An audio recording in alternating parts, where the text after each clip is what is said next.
with respect to time, we should probably start. Yep. There will be other folks who will be joining. This is going to be recorded, so there'll be anytime access. I want to extend my thanks to Laura Tamblyn-Watts for joining us today. CanAge is Canada's seniors advocacy organization, and Laura Tamblyn-Watts is their executive director. Her face is probably not new. She has been active on social media and almost every media outlet within the country. I get up early with my dog and it's like, hey, there's Laura. It's 5 after 6 in the morning, which is really cool, except she was based in Whistler at the time. So that's a rather ungodly hour. So hopefully this is a little bit more civilized. Thank you again. Process, folks. Laura is going to be presenting and speaking to issues around seniors and aging. Then I'm simply going to open it up for some discussion. I will do a hard stop at the top of the hour. And I think that's about it for now. For everybody joining, thank you very much, but especially to our guest speaker. Laura, over to you. Oh, I'm really happy to have been invited. And I've just kind of opened up the chat here as well. And if folks have things that they want to connect on or issues that they want to raise, I've now become quite expert in keeping one eye on the chat while at the same time presenting. And so I'm going to share my screen here. And what we want to talk a little bit today is about what's been going on in long-term care.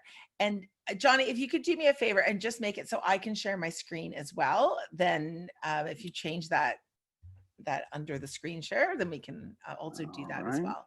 But I'm going to talk a little bit today around long-term care, and particularly in the time of COVID. And I've entitled my talk kind of Lessons Harshly Learned, because certainly when we come to kind of where we are in long-term care right now, it is still in a very difficult circumstance. So for many people who may be able to go out and get your hair cut or get your golf game sorted, that's wonderful. But for many people who are in long-term care, it's not over for them. And just to give you a sense, for those of you who are listening in Ontario, we have about 70 long-term care homes that are still in outbreak. Now that's down, but it's certainly not an easy circumstance or opportunity for. I also want to frame it out a little bit by letting you know that people who are in long-term care have been in essentially lockdown for about 3 months. So I'm currently in my second go around self-isolation because I moved jurisdictions, and of course I'm still in self-isolation right now, and it's day 11 of 14, and I'm starting to get a little bit, cranky. And a little bit lonely and a little bit disconnected. And that's still given the fact that I'm working all day long, talking to people constantly.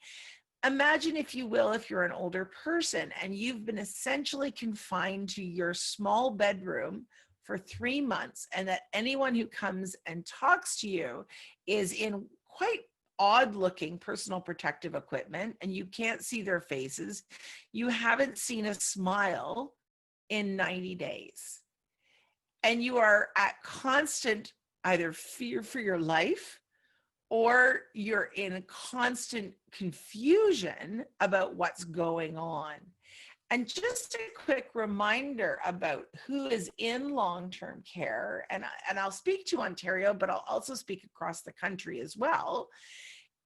For both of those, the statistics are about the same. About 80% of all people who are in long-term care have some form of dementia, and an additional 10% have some form of cognitive impairment. It may not be a dementia, but it's some other. So you're looking at about only 10% of the long-term care population in Canada that is actually going to kind of fully understand and appreciate what's going on in the time of COVID-19. And so, visits and protocols and self-awareness are really challenged and limited. So I know perfectly well why I'm in self-isolation. I have a good understanding about why I have to make sure that I don't cross the road or let people into my house. I am able to wash my hands, and I'm not able to stop touching my face. Apparently, it's like the only thing in the world that I do. If you've ever started counting your number of times that you touch your face, I've just given up. But I am able to understand that I'm just not supposed to touch my face. And I'm able to be very careful when I'm out of self-isolation around physical distancing. If you have a person who has cognitive impairment, they can't necessarily understand and appreciate what's going on. It can be very frightening. It can be very lonely. They may be able to sort of move a little bit about the long-term care home, but often what we see is wandering, which sometimes is a real challenge for people with infection. And so it's not a great circumstance. So what I'm hoping that we can talk a little bit about today is challenge ourselves to get a good understanding about what's happening in long-term care.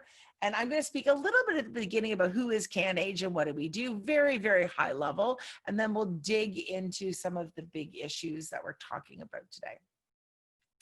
So CanAge is Canada's national not-for-profit seniors advocacy organization. So we have got a staff team of about 22, and we've got fellows as well who are experts in their field. What's important to know is, we're not selling you anything. We're not, if you come to us, you're not getting sold something. What we are there to do is to raise awareness, to work in policy development, to help governments and to help private industry as well in making Canada really the very best place we can possibly age.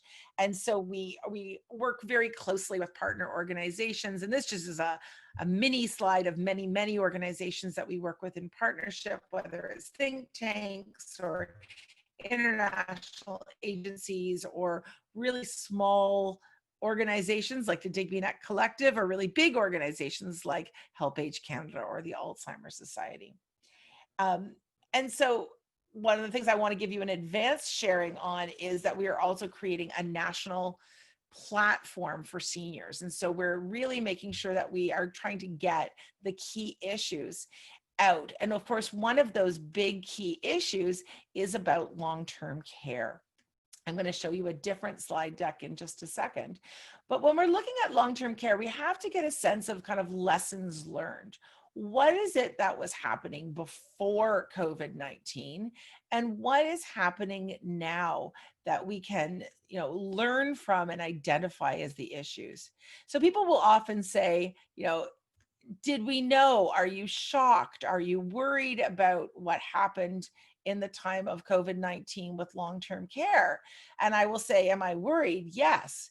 Am I concerned? Yes. Am I shocked? No.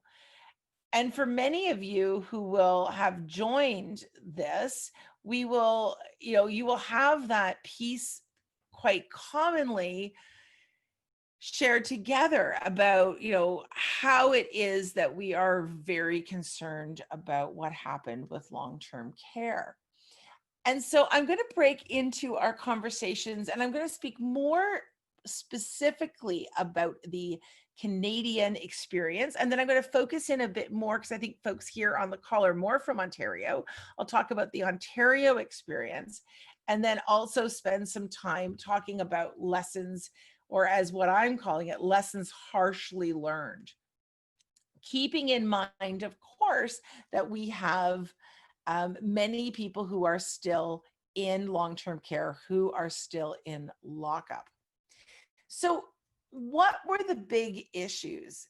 Well, taking ourselves back to kind of what feels like a long time ago, we were really looking at what happened in terms of COVID-19 coming our way.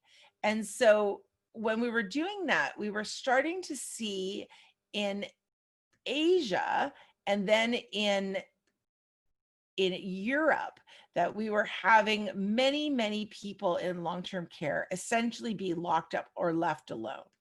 And that certainly happened in our particular circumstance as well.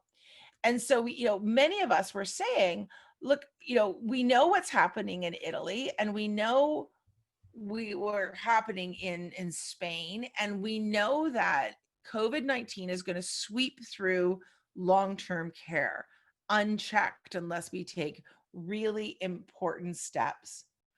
And so let me just take a step back and talk a little bit about landscape issues that we're going into COVID-19 with, and then we'll talk a little bit about how it hit. So I don't need to tell you that we have an age wave in Canada, and no one, I'm sure, on this call is shocked to hear this, but it does seem like a bit of a shock to policymakers. We know that will be about 1 in 4 Canadians over the age of 65 by 2041. In some parts of the country, like more retirement areas, we'll get there a lot earlier than that. And yet we haven't really been doing the pieces of work that we need to do to implement capacity building. And that's a key issue, particularly in long-term care. So while it's true that most governments say, oh, we're going to invest in long-term care, usually what doesn't happen is an investment in long-term care. And they don't also do an investment in the many things that would keep you out of long-term care. Right. So they say, well, we're going to create more long-term care home beds and we're going to renovate some of the ones that are in really bad condition. And we see that mostly doesn't happen. And in addition, cuts happen. And when I'm talking about cuts, we need to understand that we're talking about real dollars being rolled back, but also proportional dollars not being invested. So our age wave is happening. So we need exponentially more investment in the field of aging as our population is exponentially aging. But we're actually getting less money in real dollars and then proportionately 4 times as less money because we're not responding to the need that's growing. So that's one of the key landscape issues I want us to remember, because when we're talking about how did we get there from here, it's important to know that we, of course, knew that this was going to happen. We just didn't take the steps that we needed to. The second landscape issue I want to share is about elder abuse.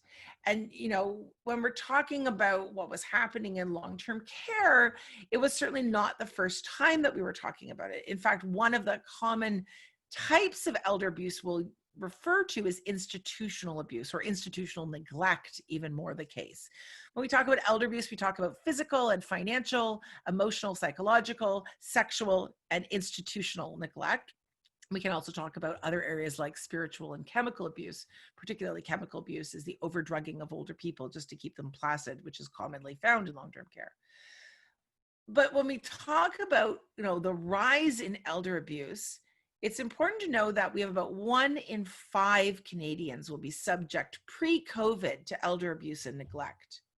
Since the time of COVID, and I won't put a capital E in the word evidence here for those of you who may be academics or may want to make sure that the highest possible of evidentiary standard meets a Cochrane or a Campbell. If you're liking to having those types of words, it does not meet that standards, but what it is interesting data, and it's compelling data. We started calling all of the responders across the country to elder abuse and neglect: police, senior safety lines, elder abuse response organizations, the National Anti-Fraud Center, and so on. And what we heard was a common theme. They're getting about 10 times the amount of calls and outreach and reports of elder abuse and neglect since about the middle of March. As one example, an organization near and dear to my heart, and I should say I am a board member of that organization, is Elder Abuse Prevention Ontario, which is the provincial organization that educates and tries to respond in questions about elder abuse and neglect. And their senior safety line pre-COVID was about 800 calls a month. Since the middle of March, they're at about 800 calls every 3 days. And that's excluding the reports and concerns about institutional neglect since that time. And so we know that that is not including the concerns that we've had so sharply brought into light by media and by military and by governmental reports. So the last landscape issue I want us to kind of frame out is the issue of mental capacity. Now, I started off by saying about 90% of people in long-term care have some form of cognitive impairment. 80% of those usually have some form of diagnosis of dementia. And so we're looking at people who may have real troubles understanding and appreciating. We also know that mostly people get cognitive impairment because they live longer. And so age is a predictor of impairment. It's not correlated in that sense. So, but it is, as you get older, your chances of having cognitive impairment increases. And so part of our reason why we have so many more people with dementia is because we have so many more older people, right? If you died at 70, that you would see that cutoff point be sharply earlier. If you died at 85, your chances of getting dementia are higher because you lived longer. Now, I do think that we're taking some really interesting steps in the evidence around responding to and better understanding different kinds of prevention and different kinds of treatments for dementia. But right now, it is an incurable umbrella of diseases. So dementia is an umbrella term. Alzheimer's is the most commonly known term, but there's many other forms of dementia. You could have vascular dementia, Lewy body, frontal temporal, and so on. But overwhelmingly, people think about Alzheimer's. It doesn't really matter. What matters is we have lots and lots of people with dementia in the community. And the reason why we have such an increasingly frail people in long-term care is because we have less and less proportional access to care, because we haven't done the investment and people are living longer. In order to qualify for the limited number of care beds, you need to be pretty darn frail. And these days, you're probably not getting into long-term care unless you have a combination of dementia plus incontinence plus no other safe place to take care of you. It's a very high threshold, and probably at least one other comorbidity as well. So the piece that I want you to take away from these landscapes are that the people who are resident in long-term care are very frail and very dependent. It's also important to remember that about 92% of all seniors will never live in a long-term care facility. Only a small proportion, 8% of Canadian seniors will ever live in a congregate care, like nursing home, long-term care type of facility. So it's important that what I'm saying today about the long-term care is not just that they're a very, very frail and dependent population by medical diagnosis, but that 92% of people are in the community. So we're only talking about a small slice. There are lots of people who are in the community who need to be in long-term care, but haven't been able to get one of those precious spots. And so there's a capacity issue because, again, our first landscape question was the lack of investment. And the other landscape question was that we didn't do preventative things like increase home care. And we'll talk more about that later. It's really important to remember that there's no SWAT team that's coming to your house if you've got a mental capacity challenge. Many people are concerned that, if we have some type of responsive agency or organization, that someone's going to knock down your door and take you bodily from your home and kind of thrust you into a nursing home. I can't say how dramatically incorrect that is. It's quite the contrary. You'll probably be begging to get some supports. So these are not supports that are easily earned. As a side note, if you are interested in mental capacity, and Johnny, Michael, I would love to be invited to talk a little bit more about what is mental capacity and how do you assess mental capacity and how do you access services around mental capacity and what is a capacity assessment. Michael, I would really welcome coming back with some of my colleagues and friends to talk about the pieces associated with that. That's certainly its own webinar. I want to focus in some of our time now on having given you 3 landscape questions for us to look at kind of where we are. And so what we know is that where we are from here is a very difficult but solvable circumstance. We know what's wrong with long-term care. So many of you in Ontario and in other jurisdictions, for instance, Quebec, will be hearing about the fact that commissions or inquiries are being called into what's happened in long-term care. And what I can say is those are important and we should have those. But we don't need those in order to better understand the problems and how to fix them. So let me just take a step and frame that out. For posterity, let me tell you about the situation that is COVID-19 right now in long-term care. Many of you will be certainly very alive to this, but in case other people are watching in future, they may need a bit of a moment in time.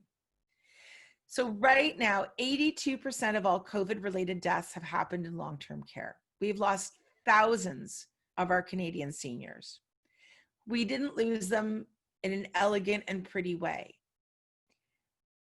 The military was called in two provinces, Ontario and Quebec, to provide basic support services, bathing, feeding, administration, organization, medical care, because homes were not able to provide the care that were needed. That has never happened before. The idea of calling the military in to meet what are basic standard requirements was really shocking. And I think it's important to remember, we've been talking about this kind of work as heroic. I'm worried about that narrative. Yes, it is wonderful and definitely heroic for people to be at the front lines of infection control. Yes, it is heroic for people to work 24 hours a day in many cases. But there shouldn't need to be heroism in taking care of our most frail, vulnerable seniors who are in a place whose only job it is to provide housing and care to frail, vulnerable seniors. It's not heroic. It's a failure of massive proportions. It's a failure of human rights. It's a failure of the mandate. So it's enormously challenging to understand it as heroic when really what it has been a series of tragic missteps in some circumstances. I want to take a step to the side and remind ourselves that not every long-term care home is in this circumstance. In Ontario alone, we have about 6,500 long-term care facilities, of which at the height, about 150 of which were in outbreak. In Quebec, those numbers are not proportionally dissimilar. In some jurisdictions, like Nova Scotia, where I'm in right now, there was really only a couple of long-term care homes that went into outbreak, although significant proportional lives were lost. Same in British Columbia, same in Alberta. In some jurisdictions, there are very, very few. But the issues and the constructs and the concerns remain the same. What's been different has been the steps taken to address the virus in long-term care and the timing of those steps being taken. And so we knew early on, as I said, from China, from Italy, from Spain, that where steps taken on infection control were not taken, lives were lost and infections spread. And so many of us in January and February and early March were really calling into the wind to make sure that personal protective equipment and testing were prioritized for long-term care. We spent the first part of this webinar talking about the degree of fragility of the people there. And some jurisdictions responded differently. So a success story, but still who had loss of life, would be British Columbia. So the first ever long-term cases came from British Columbia. Many of you will remember reading about Lynn Valley, and that was both a retirement home and a long-term care. And what was different was the very active and response-oriented steps taken. So Bonnie Henry, Dr. Bonnie Henry, who was the chief medical officer in BC, immediately put some measures into place. She locked down visitors. She put into exceptions for visitors under very specific circumstances. So not completely cutting everybody off. There were some extenuating circumstances like end of life and so on that were allowed. personal protective equipment was one phone call away. Now, not in every case did it get exactly where it needed to be and quickly, but it was a one phone number process, and the supply chain of personal protective equipment came. There was a prioritization of personal protective equipment in BC to long-term care and retirement homes, and a prioritization of testing. As a result, BC flattened that curve very quickly. The other step that was taken was a staffing step. She made sure extremely early on that staff did not work at more than one location, which is very common in the healthcare or long-term care settings. And in order to ensure that personal support workers, or as they call them, their care aides, were not, becoming financially impacted, they transferred funds from the federal government through their health authorities, what we would call LHINs in Ontario, and they call regional health authorities, to ensure that payments were topped up and that people could just work in one place and have full-time jobs. And so that cross-transmission also closed as well, and staff didn't abandon their posts because they were not safe, or they had to make very difficult choices between keeping their families at home safe and keeping workers and other residents safe. So they put those pieces in place. Now let's turn to Ontario, or for that matter, Quebec, which was about the same. But I'll use Ontario as an example. The Chief Medical Officer of Health, David Williams, did not put any measures really of any substantive nature in place. The first ones were March the 23rd, and those ones didn't have any of those personal protective equipment or testing measures or the staff measures in place until April the 22nd. And anybody who has seen the curve and knows about the trajectory of the curve knows that each and every day that those measures that BC put in place that were not put in place in Ontario, an exponential spread was happening.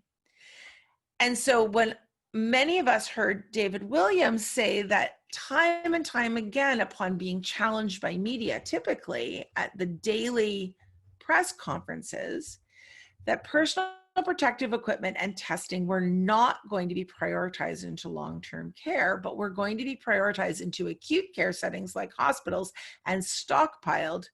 Those of us who worked in the sector and those of us who have family members and friends and loved ones in long-term care started pulling our hair out and crying into the wind, because we saw what happened in China, and we saw what happened in Italy, and we saw what happened in Spain, and we knew that the effective measures that were taken in BC were not being taken in Ontario, and that loss of life would result. And that is in fact exactly what happened. So personal protective measures and equipment were not put in place. And let me tell you how sharply that was felt.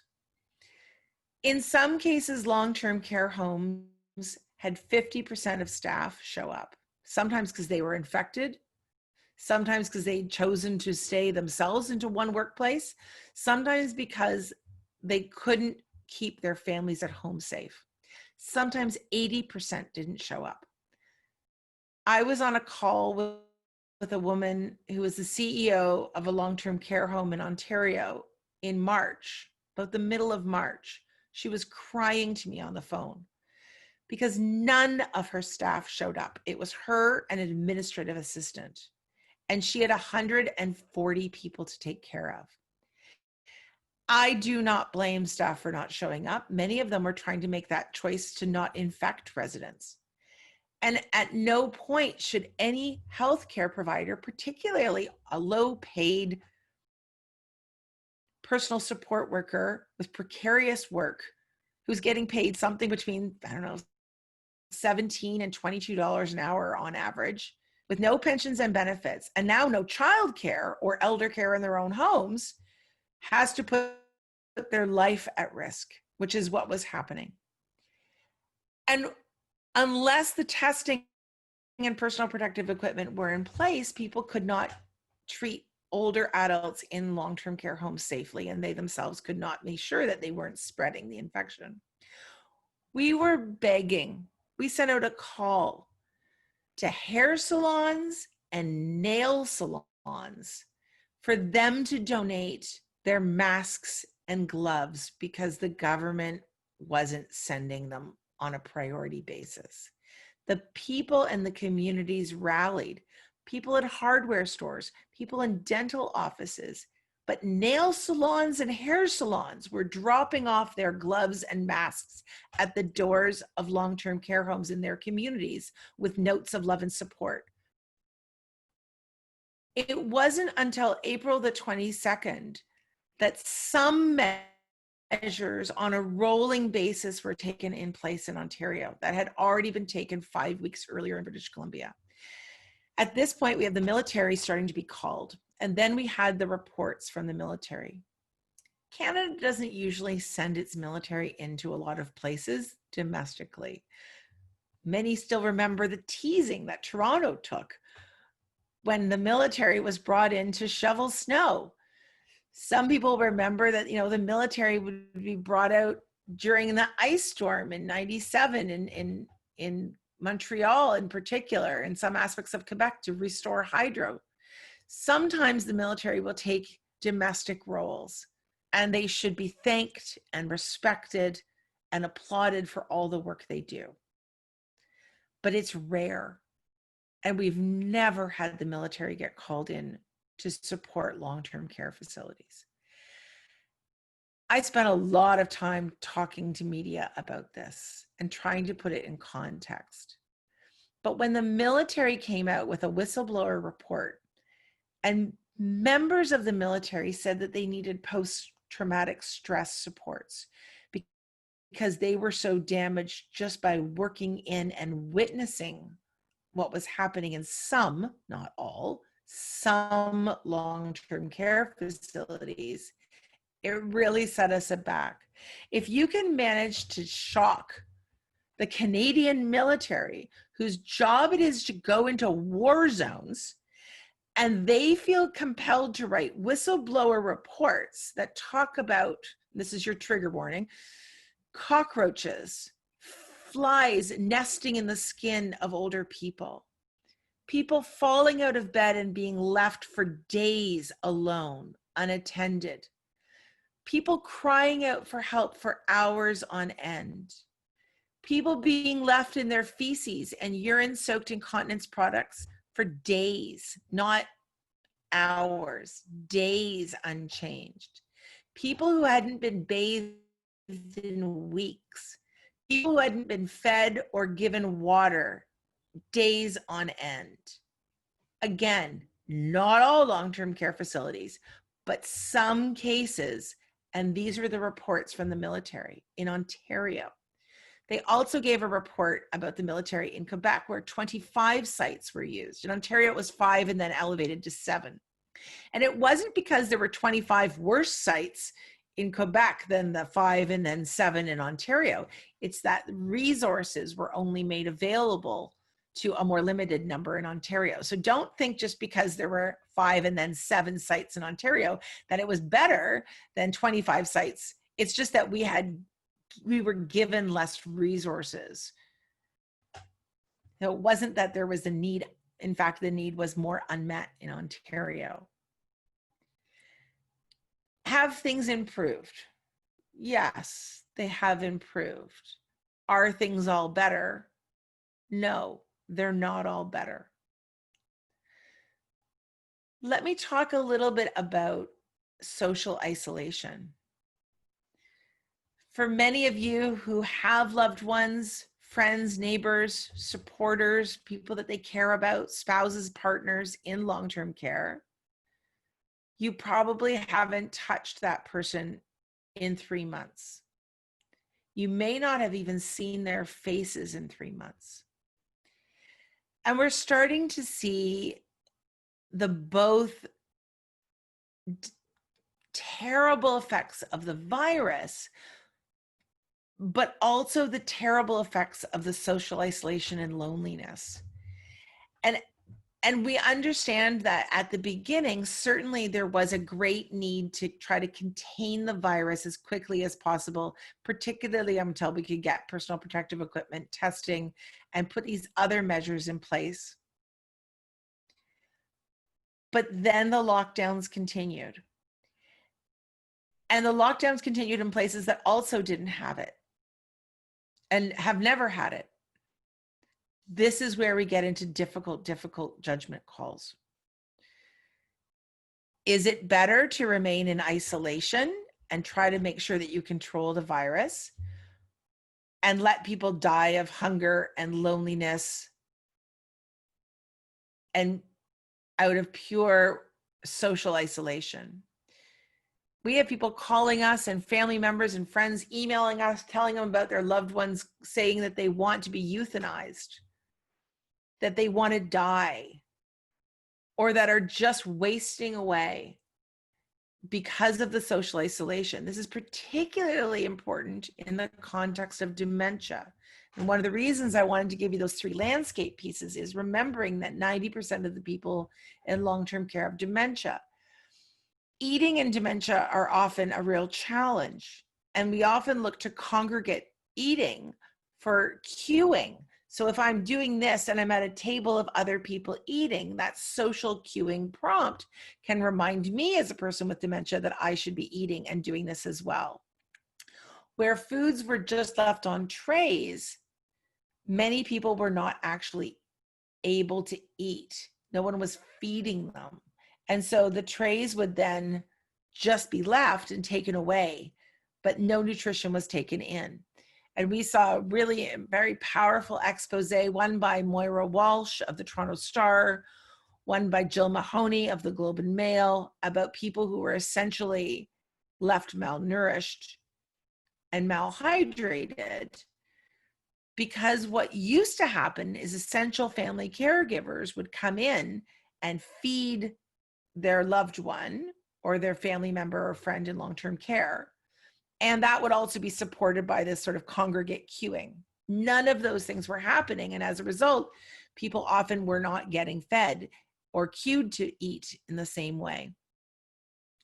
So we've seen significant declines of people who were already frail, but didn't get COVID or haven't had COVID. But the COVID shadow effect has been enormously profound and very damaging. We talk about, who gets left in isolation. We don't even let prisoners be in isolation anymore. We actually struck down isolation because it was a form of cruel punishment. So then we started seeing a rise of calls in the caregiver movement. And CanAge was one of those to say, yes, we understand you can't have necessarily just open door, no restrictions visiting, but we need to be able to take some steps in a risk managed way to allow people to have visits and to be engaged, because otherwise we're losing people to social isolation. Some jurisdictions like Alberta and Quebec started implementing what we call essential family caregiver programs, where family caregivers could have certain visits outside at a social distance. And in some cases, they may have additional training on donning and doffing personal protective equipment, and making sure that they had additional sort of certifications that would say that they'd had additional training. This is already in place in many acute care hospital settings or rehabilitation settings as well. So this is not a new idea, but hadn't really been done in long-term care before. And we're starting to see a lesson learned rise in terms of calls for an essential caregiving program in Ontario. We're certainly advocating for that as well. A second lesson learned is staffing is a key issue. And boy, we didn't need a pandemic to tell us that. We don't just need staffing in terms of more human beings helping other human beings. We also need a restoration of the quality of staffing. So it used to be that we'd have doctors in long-term care facilities and a lot of nurses and some licensed practical nurses and a few personal support workers. So the triangle of expertise to care was an inverted triangle. Over the years, in order to save money, and that back to that same landscaping issue about lack of investment, the triangle has become like this. You may have geriatrician as a medical director. You probably don't. You probably have a general practitioner, and they're not resident usually in a long-term care facility. They're like chicken's teeth. And they may only be doing, once a year care visits, and they may not know who's there. You may have a greater standard than that, but it's less common. Ontario only requires one registered nurse per long-term care facility, no matter the number of people who are resident. So if you had a long-term care facility for 25 people, you need one RN. If you had a long-term care facility of 250 people, you still only need one registered nurse on. Then we have some more licensed practical nurses, and we have almost completely turned over the care of our aging population, our frail aging population, to personal support workers who do not have a regulated or a profession, and they don't have standards that are acceptable standards. Some have no training, some have 6 months of training, some are actual registered nurses from other countries who couldn't get qualified in Canada because of restrictive immigration and qualification requirements. So it's a real mixed bag. What I can also say to you is not only do we need more and better staff, and not only do we need to restore the inverted triangle to have more staff with more skill sets, we also need to make sure that we pay them better, have pensions and benefits, and that we stop doing this ridiculous thing that we do in Ontario and in some other parts of Canada as well. In fact, most of them, with the exception perhaps of British Columbia, which is to say we pay people less the farther that they are from a hospital. So a long-term care home nurse can make 50% of what he or she could make if they were in a hospital setting. A personal support worker can make up to 50% less than they can make in a hospital setting. And home care somewhere sits kind of in the middle. It makes no sense. In fact, the care is heavier and more dangerous in long-term care than it is in a hospital setting. We have all kinds of research to prove that. The burnout rate is high. And in Ontario, often for sort of financial savings ideas, and I'll say ideas because I think in the end, if you're looking at the macro idea of where savings are, it would not be borne out. But they don't give people full shifts, or they have to work in several different facilities, which is one of the lessons learned that is a bad thing to do for infection control. And they may not have pensions and benefits. By contrast, if they go to a hospital, an acute care setting, they will get more money plus pensions and benefits. So you can be darn sure that the minute an acute care job comes up, people leave long-term care and go to the acute care job. And why wouldn't you? So one of the lessons harshly learned is pay people based on the job, not on the location of their work. Another piece that we really know is about the infrastructure of long-term care. And again, we knew this before, but we saw it in sharper contrast, or people became maybe more aware of it. Older homes, B or C rated homes as they're typically called, do not have the physical infrastructure that can resist a pandemic, or for that matter, an epidemic, like the ones we get every single year in flu and viral pneumonia. And we can get it as well in SARS and Legionnaires and S1N1 and all the other ones that we have as well. But when you have 4 people sharing a ward room separated by a curtain and sharing bathing facilities of upwards of 20 people, infection control is essentially impossible. So if we look at a comparator like Australia, overwhelmingly, they were able to be successful for a number of reasons, but one of them was mostly their rooms are single rooms with an ensuite bath. And there should be some rooms for couples, for partners, or for life partners or deep friends who wish to share a room, but those should be sort of a smaller number. And 4-person ward rooms are going to really make infection control almost impossible. That's a harsh lesson learned. Another harsh lesson learned, just to kind of wrap up, is that we need to invest both in changing the way that we deliver long-term care and really invest in that, what we call the health and housing continuum. That's a fancy word to say. Let's support people to do what they want, which is to age in place, and make sure that we have more tax credits and caregiver credits and renovation credits and robust home care support services so people don't need to go into long-term care to begin with. We already know that about 20% of people who are in long-term care right now could go home if they had the right accommodations and home care supports. It's cheap, it's easy. Other countries do it. We've been calling for it for decades in Canada.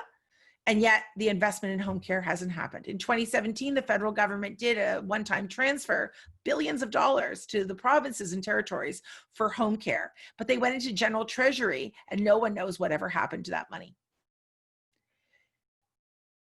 We know that we need to have some strings attached so that if you're going to have other transfers of money or investments in things like home care, that they have performance indicators associated with them. So they have to be implemented. And the last thing I'll just wrap to is we need to change the model. So large institutions, no one wants to live in them. Infection control is incredibly difficult and it's exhausting for staff to work in them. They are less safe for residents. They are less safe for staff. Smaller villages, many of you will know about kind of dementia villages, or what we call transformative models of long-term care. Some of you may know about the butterfly model or the Eden alternative or the greenhouse model. They're all different models, but what they have in common is that they're person-focused, emotion-focused, and not medical models. We know that if you have houses with 10 to 20 people living in a home-like environment in a non-clinical way, everybody is happier and healthier. And that's one of the big takeaways, lesson learned. So do we need an inquiry, a commission? Yes, we do. We need to know what went right and what went wrong. We need to compare jurisdictional choices like had happened in British Columbia to what happened in Ontario and Quebec. We need to know what went right and so we can replicate them. We need to know what went wrong so we can change it and stop it from happening again. Because the second and third waves are imminent and we're still in the first wave in long-term care. Do we need to wait to make changes to staffing? No. Investments in home care? No. Investments in infrastructure? No. To change the model? No. And so lessons harshly learned, it's those three landscape points, but brought into sharp relief. And I think that this is a moment in time. And I think we hopefully will make some of those lessons harshly learned into some reality. Thanks for spending some time. I'd love to answer questions. Laura, thank you so much. You are an absolute ray of light. And the analogy around yelling into the wind, I mean, I hope the wind is at your back and that we are able to listen more effectively, work with people like you and your organization and a lot of our leaders who are keenly interested in looking at a systems-based solution to these issues. So folks, I am going to open up everyone's mic. I'm going to open up Laura Shaw's microphone first. I believe she has some questions, if I can. Of course, my capacity to do two things at once is a little limited right now. Laura, feel free to ask away if you are unmuted. Hi, Laura. Oh, hi. Can you hear me? I can, perfectly. Oh, excellent. Okay. Well, thank you so much for having this webinar, first of all. It's very timely. I have a 97-year-old mother that I'm trying to visit, and I just received some word that she has dementia. She's 97, she's in a wheelchair. And yeah, I was wondering if you could share some insight as to, with the Ministry of Health, the Ministry of Long-Term Care, only allowing one visitor per family per week, and when did that change to like 2 visitors, per family? Like, when is all that information? Like, how do I access that, get that? Like, it just seems like, we're relying on the media, and the home that my mom is in, actually, they will not allow me to visit her because I'm not in the same part of Ontario as her. She's in Northern Ontario and I'm in Southern Ontario. And so I'm very frustrated, and I think I know it's discriminatory and that they shouldn't be doing this. But I just feel, how many other family members are out there trying to visit their loved ones and facing these, kind of barriers, Yeah, it's huge barrier. First, I'm so sorry for what you're going through. It must feel just terrible to be so separated and apart. And Yeah. I put in the chat a couple of resources that are reliable and will keep you as up to date as possible on it. The first is fco.ngo, Family Councils Ontario, and they have a daily update, which is wonderful. And the OARC as well, which is the Ontario Association of Residents Council. Again, this is just for people in Ontario. And they both give daily updates. And so one further daily resource is through Advantage Ontario, and I'm going to write it here as well. They also give updates. And so these are really, I think, the most reliable sources. It's very difficult to get the information from the ministry. I wouldn't even bother trying. Like, these ones are very, very reliable and accurate. Feel free to go onto the Ministry of Long-Term Care's website, but sometimes their stuff is more out of date than these reliable resources. So Family Councils Ontario is the not-for-profit charitable organization that represents, people like you who are caregivers or loved ones for people in long-term care. And they are, passionately engaged in this. The question about, 2 versus 1, these are ongoing. I do weekly meetings checking in about where we are and what the evidence base is. At the moment, that's what it is. They have said that they would make it a week after the end of the state of emergency for 2 peoples to visit. Okay. So I don't know when the end of the state of emergency is going to be, but they've said a week after that. Okay. And also the same one for inside visits. Now, in my respectful view, we should already be doing inside visits with protective equipment, some testing and so on. Whether there can be restrictions from one part of the province to the other, that actually is not appropriate and isn't actually in law. So I would be challenging that very significantly and raising that issue with both the home and indeed perhaps the ministry and the FCO. So it doesn't matter where you are in the province. They should be letting you in for that regard. The other piece is, if you are far away, there should still be pushing to have at least virtual visits. And I know that in some cases, families have been really challenged because as they've been moving long-term care homes to have more capacity to have in-person visits, they've sometimes been taken away the staff. They're still very short-staffed in many cases and are now not doing virtual visits, which of course is also a problem. So you should be insisting at a minimum on virtual visits. I hope some of that can help, and I'm happy to follow up as well.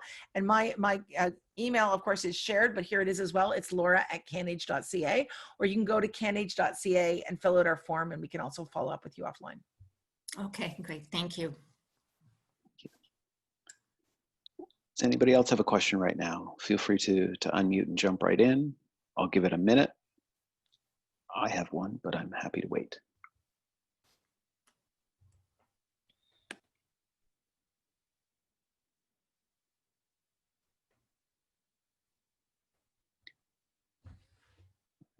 Well, I'll jump in now. So Laura, you mentioned that, obviously the issues are not new. I think the media spotlight is helping to create the education and awareness. We work within, many of us work within post-secondary institutions. How would you categorize the research to action cycle in this area, in this sector? I guess what are some opportunities within academic research? And I guess a more pointed question is, how do organizations like yourselves or decision makers, how do you guys like to access information? I'm sure you're not sitting outside on a deck chair reading a 45-page journal article. So where are your sources of information that help inform what you're doing? I'm laughing a little bit because I am probably on the deck chair reading the 45 pages like journal article, and I may also be part of actually writing that journal article. So let me take a little bit of a step aside from me, because I do wear an academic hat on some cases as well. But most people know they don't do that, and then they would probably fall asleep trying to understand what those fancy words mean anyway. And so actually, I just want to acknowledge some of my colleagues are on the call, and Lisa Hartford is on our call, and she's our Director of Communications solutions and knowledge mobilization. So that focus on having a director of knowledge mobilization is critically important to CanAge. We work with people who create evidence, and we also try to make sure that older adults are co-creating evidence. And so what we know is also that so much gets done on old people or for old people, but rarely with old people. And so one of the places that we try to be is a gateway to ensure that research is done in a co-created and co-evolved way, and that at all levels older adults are having input and design support. What we've seen is when studies are created for older people without older people involved, they often come to really wrong conclusions and are often embedding an ageist belief. So this is a great opportunity. We're very open to being research partners, and we really take that seriously as part of our role to facilitate research and research relationships. We know, and Lisa's really the person there that heads this up, that everything that we try to translate, we then try to create it in easily understood terms. So we have a whole section on our website, canage.ca/tools, and we're constantly creating new evidence-based tools. And where there is no evidence, and I use that word with a capital E, at least indicating promising approaches. If we think things are actually good, we'll indicate to you that we think it's a promising approach. Or where we know it's a best practice, we'll indicate it's a best practice. And where we know it's actually evidence-based, then we will say that as well. We also work hand in hand with the National Initiative for Care of the Elderly, and I'm just putting it in the chat, nicenet.ca, a networks of centers of excellence, knowledge mobilization hub. And all they do is work in the field of aging and create tools and knowledge exchange, as well as create knowledge in this area. And they have more than 200 evidence-based tools officially in both languages, as well as in some cases other languages as well. And they are actually evidence-based. So anyone can access that information for free. We work closely with them to make sure that our knowledge tools get where they go. We work, and Lisa makes sure that we do, across all forms. So we do podcasts and we do videos, and I have not on TikTok yet, but I'm sure that I'm going to end up being there soon.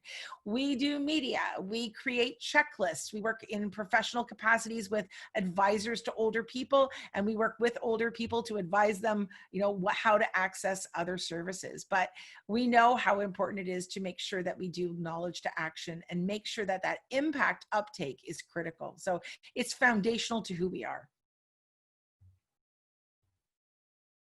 Well, thank you very much. That is more than impressive. And it also, as I wrote, explains the incredible growth in your organization. It's almost 1 o'clock. It's almost the top of the hour. And I'm sure there are other questions, but I want to be respectful of everybody's time. I know a question can jump into a more extended discussion. So to Laura and her team at CanAge, but to all our participants who have made the time to join us today, because we are certainly starting to find there's a proliferation of opportunities. There's a lot out there. There are actually a couple other things going on concurrently. This has been fabulous. I have made a note. We will certainly follow up, and I'd love to be able to follow up with you around the mental capacity piece, perhaps engaging with one of our organized research units at York, which focuses around seniors and aging. The chance to collaborate and share with a broader audience would be fabulous. On behalf of all of us today, we wish you continued success with the important work you're doing. We're extremely grateful for your time and hope you're able to enjoy a little bit of nice weather out on the East Coast. Yeah, so for the question around the recording, this is being recorded. We'll have it up on the Knowledge Mobilization website probably within 2 weeks, to be realistic, and that's just because of our capacity. We are offering a knowledge mobilization course at this time. Thank you. Thank you, everybody. Stay safe, take care of each other, and happy to keep in touch. Thanks again. Thanks for the opportunity. Bye, everyone. Bye.